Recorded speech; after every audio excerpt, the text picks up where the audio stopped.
Bugun sizlar bilan nimaga buzoq boqadigan fermerlar молочный taksi olish kerakligini ko'rib chiqamiz. Xo'p, buzoqlarga agar sovuq sut berib qo'yadigan bo'lsak, buzoqning ichi ketib qoladi.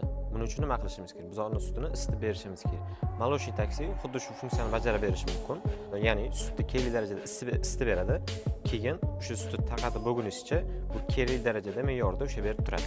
Ko'rib turganinglar, bu молочный taksining maxsus dozatori bo'ladi. Bu orqali sizlar buzoqga necha litr sut berishinglar kerakligini oldindan belgilab qo'yasizlar va shuncha miqdorda sutni quyib berasizlar. Undan tashqari hamma buzoqlarga общий qancha sut berayotganinglarni ham hisoblab borsanglar bo'ladi.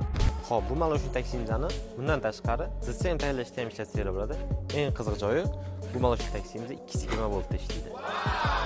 Молочный taksimiz shuncha foydali xususiyatlarni aytdik. Buni ham minus tarafi bor. Buni sizlarga aytib o'tib ketaman. Buni yagona minus tarafi hali ham sizlar fermerlarda молочный taksi yo'q. Xo'p, agar sizlar молочный taksini qayerdan olishni bilmayotgan bo'lsanglar, pastda raqamni qoldiramiz.